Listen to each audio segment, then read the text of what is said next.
Bonjour Yann. Bonjour Vincent. Et bienvenue. Merci à vous. Cette semaine au programme un sujet épineux, une dualité qui est toute nouvelle mais qui a beaucoup fait parler, les taxis contre les VTC. Comment on en est arrivé là? Eh bien, on est arrivé à une situation conflictuelle qui tente de se résoudre parce qu'il y a eu à la fois une libéralisation du secteur.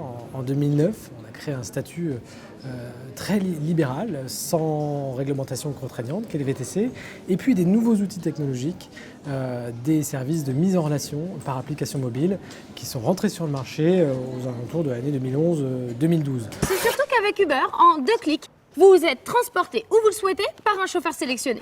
En exerçant le métier de centrale radio, celui qu'on exerce depuis 55 ans, avec des nouveaux outils, ceux des applications mobiles. Et même si nous sommes dotés très tôt d'une application mobile, ça a créé l'entrée de dizaines de nouvelles entreprises, des pure players, avec souvent des belles levées de fonds pour prendre le marché, et ce qui a généré une guerre concurrentielle entre plateformes et entre chauffeurs et deux statuts différents qui se sont mis à faire le même métier. Mais à un moment donné, en fait, on a dans le discours des chauffeurs qui ont beaucoup pris la parole. D'ailleurs, c'est un fait, là où les chaînes d'entreprise prennent la parole côté VTC, ce sont les chauffeurs directement qui prennent la parole du côté des taxis.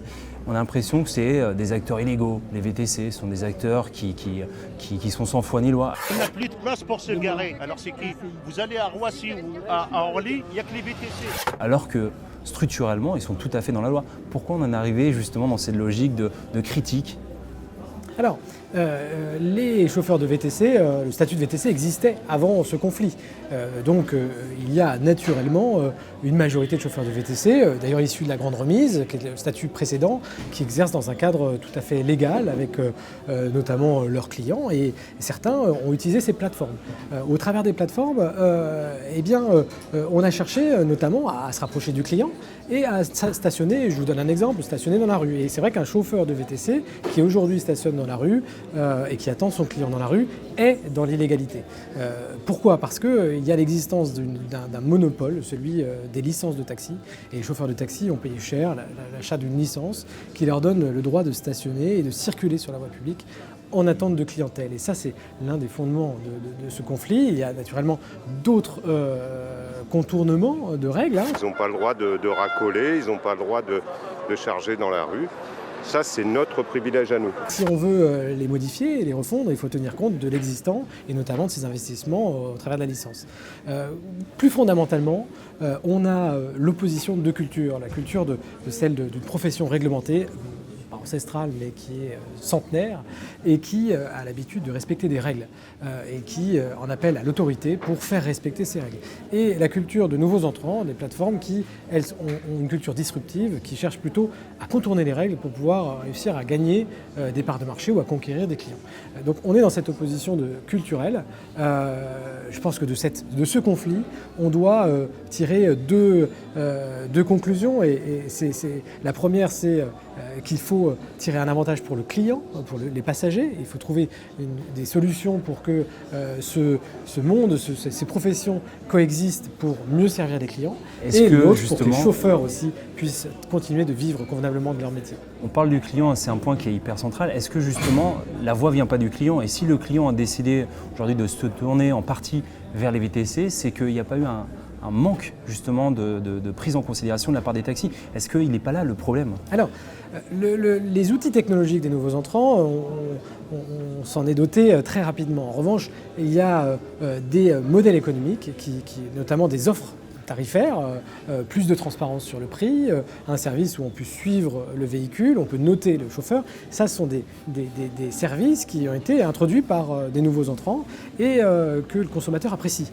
Il est évident que sur un marché, on regarde ce que le consommateur veut et on s'adapte. Et c'est ce qui fait que notre entreprise, comme l'ensemble du secteur du taxi, a évolué et continue d'évoluer pour répondre mieux aux exigences des clients et conserver les clients dans le taxi, voire se réapproprier des clients qui, pour certains, ont testé et parfois ont adopté le service de VTC.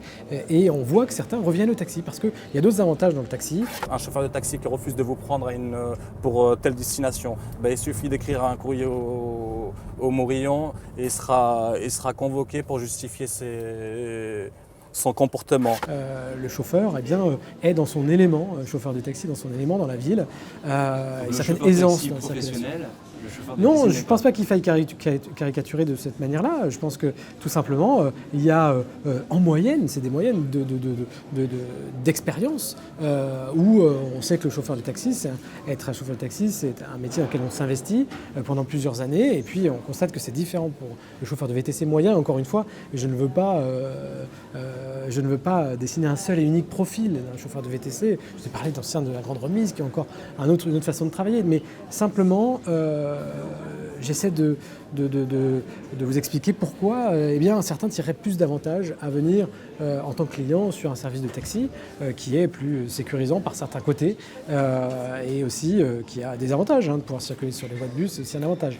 Maintenant, le conflit, il est né de l'existence de deux métiers réellement, avec des règles différentes qui ont organisé un service similaire. Il y avait deux façons ensuite d'envisager l'avenir. La première, elle a été envisagée au début du conflit par les pouvoirs publics, c'était de chercher à distinguer, à créer des différences entre les deux segments, et notamment à écarter les VTC du métier du taxi. Puis avec les règles qui ont été mises en place, pas toujours contrôlées par les pouvoirs publics, pas toujours applicables, on s'est rendu compte que tout ça ne marchait pas bien. Et donc, depuis le début de l'année 2016, on est plutôt au niveau des pouvoirs publics en train d'essayer d'organiser le rapprochement des deux professions en trouvant un point d'équilibre, que ce soit à l'entrée sur le marché, les formations, les examens, mais aussi sur la façon d'exercer le métier, en créant peut-être un peu plus de règles pour les VTC et un peu moins de règles, en tout cas plus de flexibilité pour les taxis. On va, je l'espère, trouver un point d'équilibre qui permette à tout le monde de travailler convenablement et aux clients d'être satisfaits de la prestation de service. En tout cas, il y a un point sur lequel je pense que vous êtes tous d'accord, c'est aujourd'hui l'importance du numérique. Chez Taxi Bleu, vous avez mis en place de nombreuses choses et notamment une application. Quelle est la part du numérique aujourd'hui dans votre chiffre d'affaires ? Alors aujourd'hui, 25% de nos courses transitent par des outils numériques, donc application mobile, site internet et reconnaissance vocale. Et puis on a encore 50% des commandes qui passent par un téléconseiller sur un centre d'appel. Donc on est résolument un acteur multicanal. On pense qu'un client, évidemment, s'il est content de son application mobile, va l'utiliser quotidiennement, mais il peut avoir aussi une question, le besoin d'avoir un accompagnement avant ou après le service qu'on lui offre.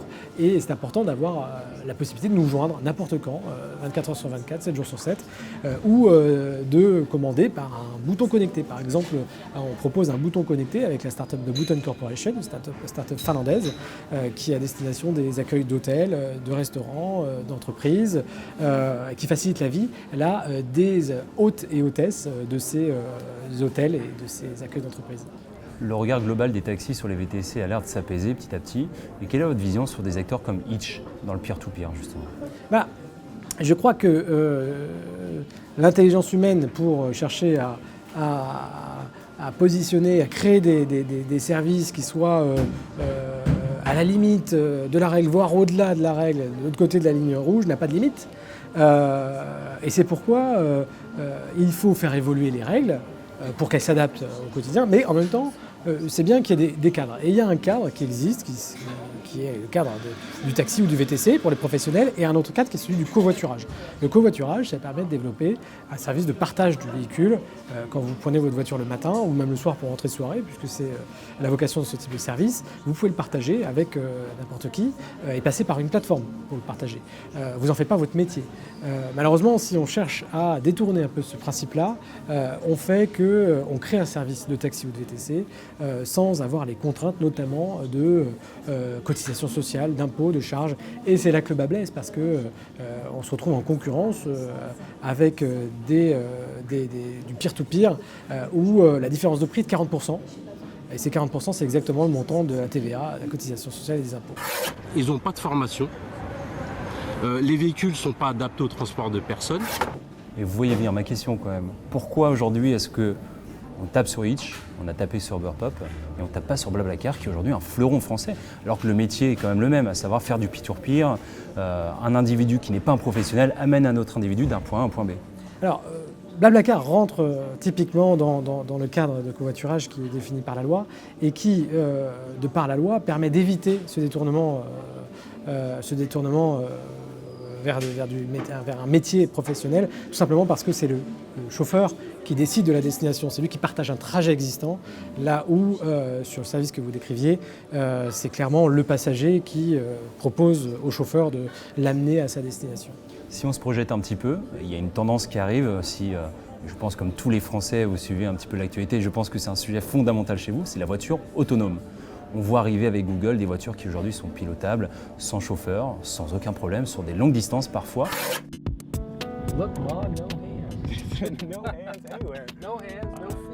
Comment est-ce que vous voyez arriver cette nouvelle tendance, puisque le chauffeur, c'est quand même un métier qui est central aujourd'hui dans notre activité? Alors, avant même Google, les acteurs très traditionnels sont lancés dans la voiture autonome, puisque John Deere, le fabricant de tracteurs, est sans doute le premier fabricant de voitures autonomes. Les tracteurs qui cultivent les champs fonctionnent très bien sans agriculteurs pour certaines tâches. Donc oui, ça existe la voiture autonome. Ça existera dans les villes, certainement, dans quelques dizaines d'années, mais il faut raison garder à la fois faire face à la réalité, ça va arriver un jour, et en même temps constater qu'il sera plus facile de développer ce type de service pour la longue distance, notamment pourquoi pas un Blablacar autonome, avec des minibus autonomes ou des camions qui vont transporter du matériel sur la longue distance sans chauffeur.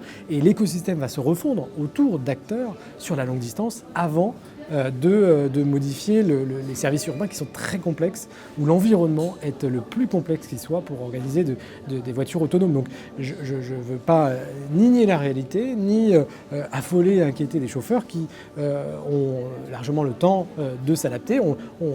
Nous, on s'intéresse de près évidemment à ce qui se fait sur ce secteur. On est en contact avec des acteurs très innovants en la matière pour pouvoir organiser ces jalons et s'assurer que les chauffeurs aient aussi leur place dans l'écosystème qui se construira dans l'avenir.